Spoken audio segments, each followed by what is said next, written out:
Hello. Okay, long time no see. So I am so sorry that it took me so long to film this video. I feel like it makes sense. It is my first year and the first couple weeks have been crazy. I think I might have overestimated how much time I would have, but my life I feel like is slowly settling down a little bit, and I feel like now I can do this and I can catch you guys up.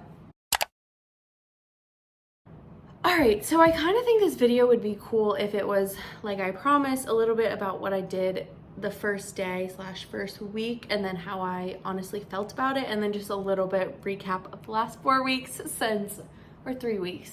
3 weeks? Yeah, just since it has been a little bit since I have talked with you guys. So let's start with everything I did on the first day. All right, so day one, I had my students come in and I had a PowerPoint slide up that said table intros. And I actually have my PowerPoint right here so I remember, because I was about to film this and I was thinking I literally don't remember what I did the first week. Like mentally, that's where I'm at, but I found it. So I had them come in and I did not assign seats the first day or do anything to put them in certain seats. So I let them sit wherever they wanted. That honestly wasn't my plan. I was gonna do obvious random seating. I was gonna give everyone like a playing card, and then you'd sit with the people that have the same card as you. So like the 2s and the jacks and the 8s would sit together.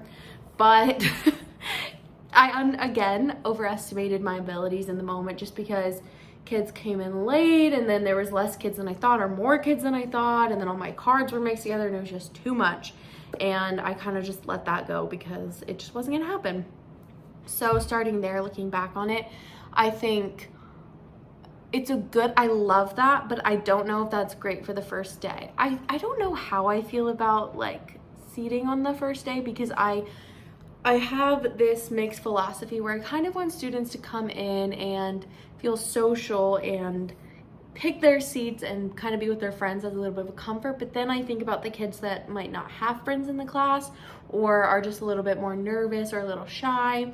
And I don't want to day one have them feel ostracized from people. So it's kind of mixed. So what I actually did is in the first week, I kind of bounced all around. First day they picked, second day I got the cards to work, and then third day we stuck with the card seats, and then fourth day they picked again, and then fifth day there's only 4 days, yeah.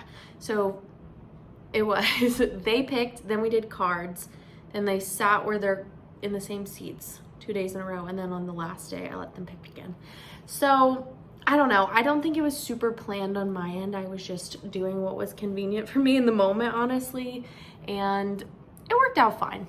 So anyway, back to the table intros. They came in and they had 5 questions up on our smart TV. It was, at your tables, share 1, your name, 2, something fun you did this summer, 3, your favorite condiment, I think that's fun, 4, your favorite season, and 5, your favorite dessert.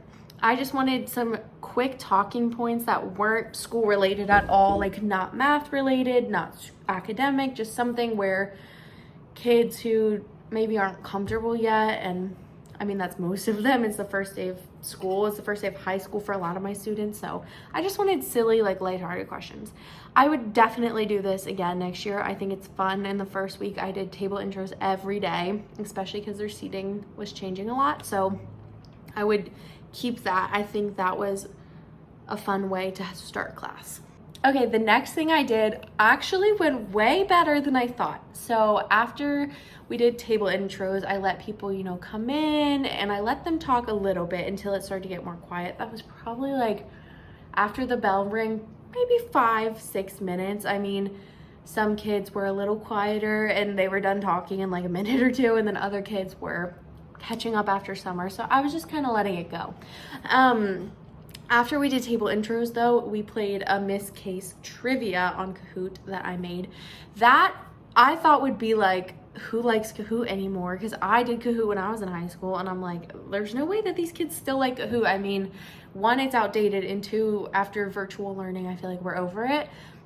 But they still got really into it, and it was so much more fun for me than just like awkwardly standing up and being like, hi, I'm Miss Case and I'm from Delaware and I'm originally from it. Like, it just made it more fun and engaging.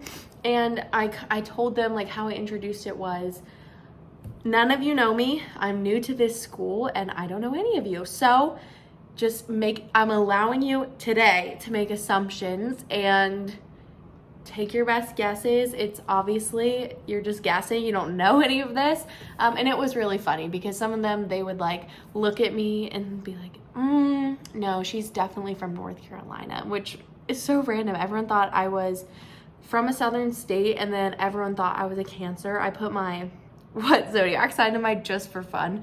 I'm a Pisces, so Cancer isn't far off because water. But anyway, it was really fun. 10 out of 10 would do that again. And then I gave candy to whoever won. And I actually, instead of having candy, I said, whoever wins, I'll get you your favorite candy, which I think just made it a little bit more personal. So whoever won could just tell me either like right there or at the end of class what their favorite candy is. And then it took me all week to get it, but I did get it for them. So yes, would do that again. After we played my Kahoot, I had every student write their own Kahoot question about themselves. I gave them a little printout card and it said like name and then my Kahoot question and then 4 multiple choice blanks. And then they're supposed to star their first answer. Okay, very, very, very, very mixed feelings about this. So I don't even know how to start. I think it just was such a mixed bag with every student and with every class. So I think some of them were nervous and were like, I have to write a question about me. And I think it just made them it was a push for them, like so early on to be vulnerable in that way, which I think there's good in that, but also you don't want to push too hard too fast. So that was a little bit of a drawback I saw for some of my shyer kids who don't like to be the center of attention. I think made them nervous. But then I think most of the kids actually had way more fun with it than I thought. And it was funny. So I had all of them do it and then I collected them at the end of the period.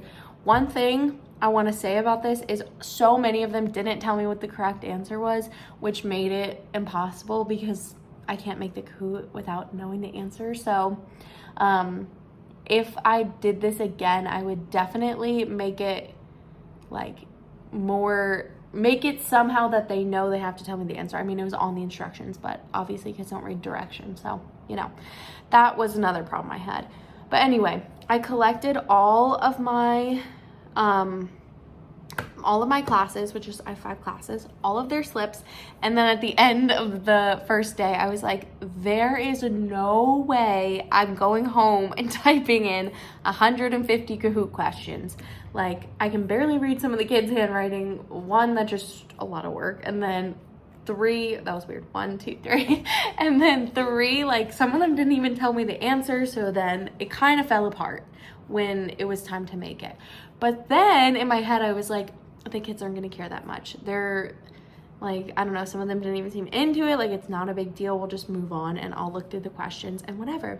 Then that whole week, every day I'd walk in and they'd be like, did you make the Kahoot? And then it made me feel bad because I was like, why? No, I didn't. And I'm the worst. So I think that one was hard because the kids actually got way more into it than I thought.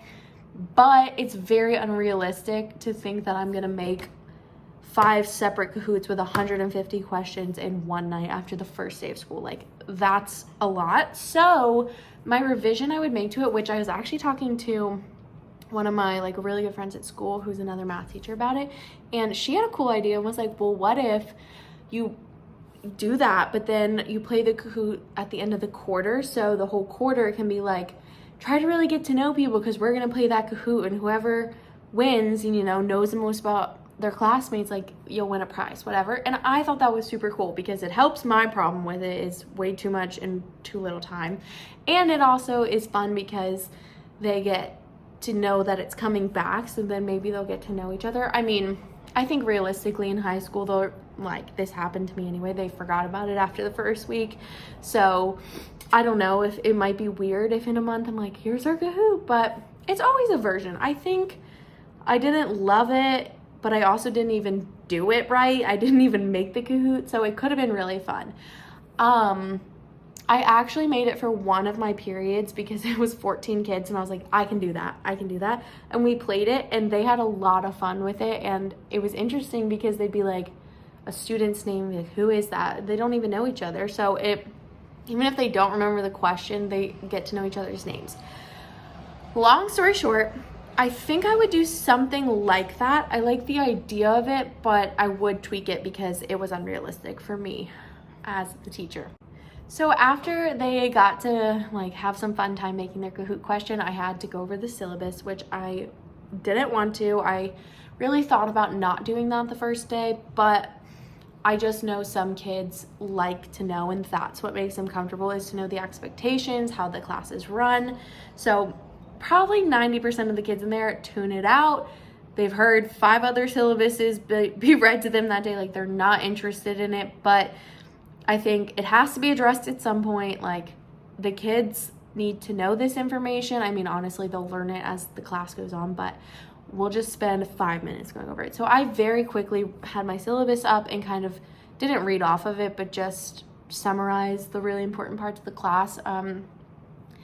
Again, I don't think anyone listened, like, especially because the questions I would get after I read it and also just the questions I keep getting 4 weeks in, like all of it would have been in the syllabus. So looking back on that, I don't think I'd read the syllabus the first day. I think I would, it was posted in Google Classroom, so I might have them like either silently read it, which is also boring, or make a homework assignment to read the syllabus. And I don't know how I feel about getting it signed by a parent, but I could do that because I also think I didn't communicate to my parents the syllabus because they can't really get into Google Classroom unless they're looking at their students' thing. So I think the syllabus is not a very fun, exciting, or important part of the first week, but I wouldn't stand up there and read it for 5 or 6 minutes because after, I just realized no one's listening.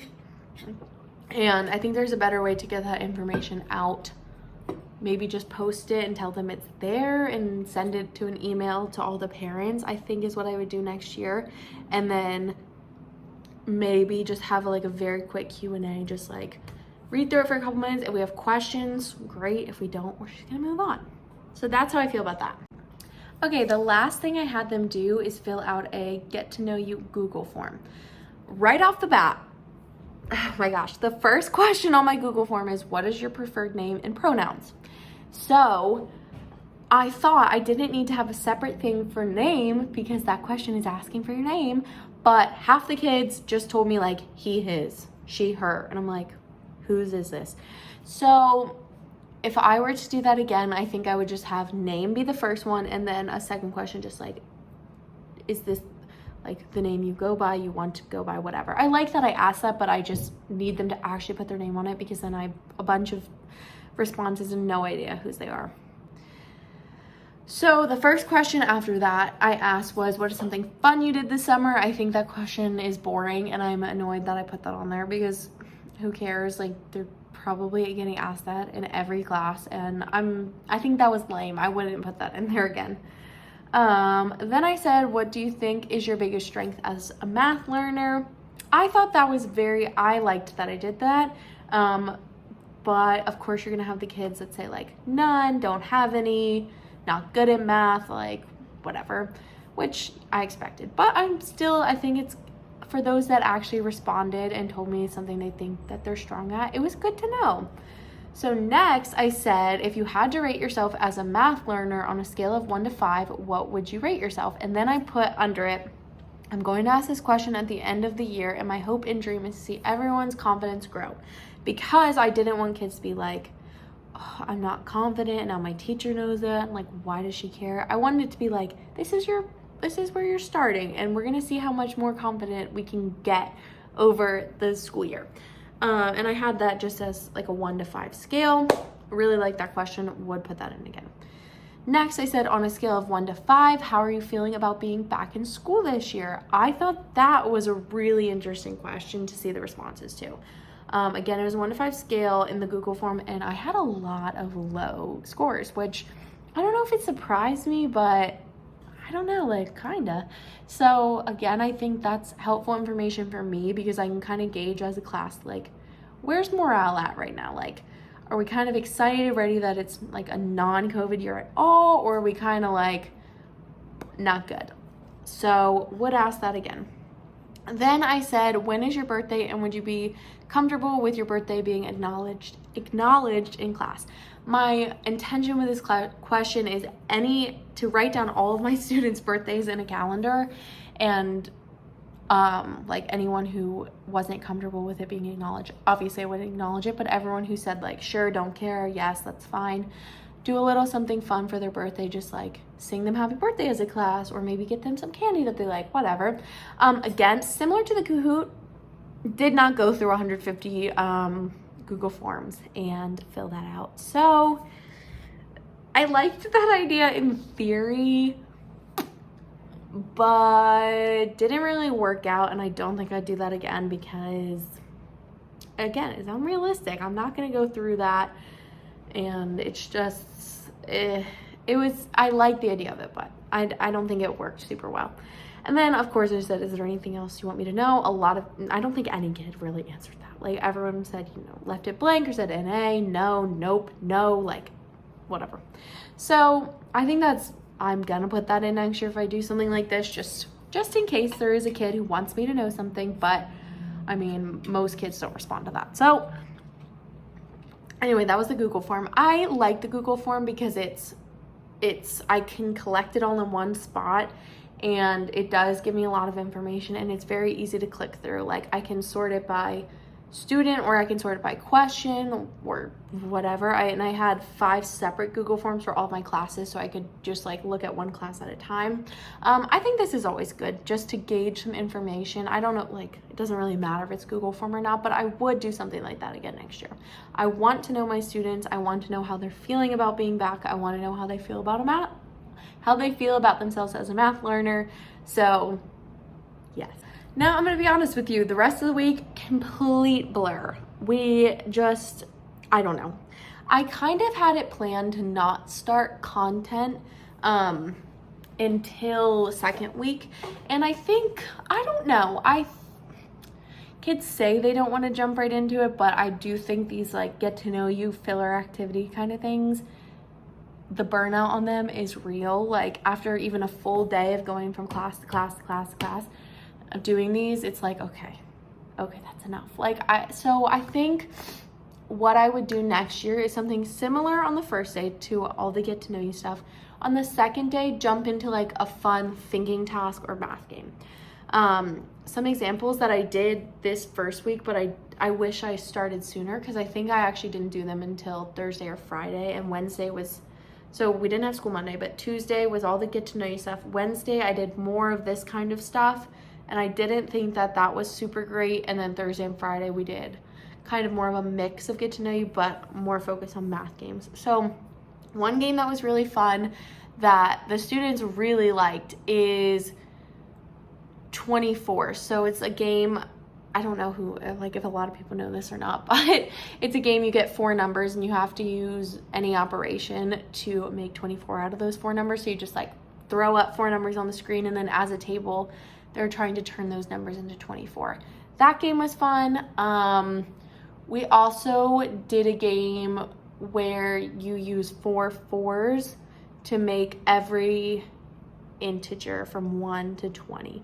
So that was fun. I think I would do something like that again. And I think there's other math games or thinking tasks or math related things that would be fun to do in that week. I really liked those activities. Kids got into it. I mean, obviously not every kid. And I think the 24 game went better than the 4 4s.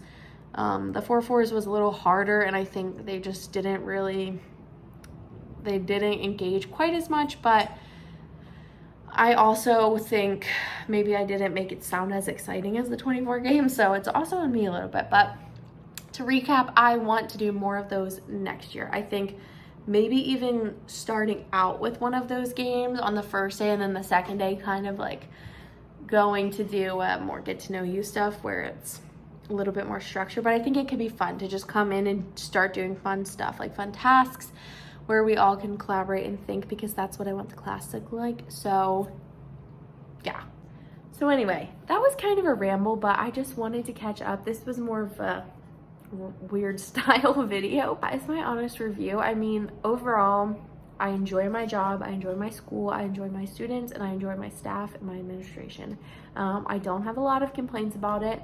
Behavior management is my focus right now. Making some better lesson plans is also my focus right now. But overall, I know it's my first year. I do know I have a lot to learn. So I feel like it's fine. It's going fine. Yeah. So for the next video, I think a vlog would be fun. Maybe like a day in the life, because sometimes it is hard to just recap, because oh my gosh, I forget everything because every day is so much and then it just leaves my brain. So I was thinking maybe a day in the life or a week in the life. I mean, I'll start small, but I think that would give you the best picture of where I'm coming from. And the one thing I will say is it's really hard for me to vlog at school, because I mean, I never am just sitting in my room with no one in there. Like, I'm running around constantly, or I'm with students, or students are in my room. So it is hard, but I'll find ways to do it. Thank you so much for watching.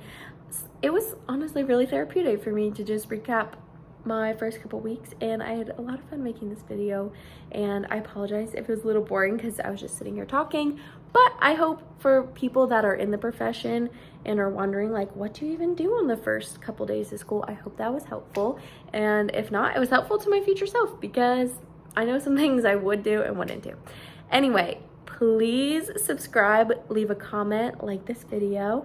I would also like to know what you guys want to see, so feel free to comment any suggestions you have for future videos. But I will see you guys soon.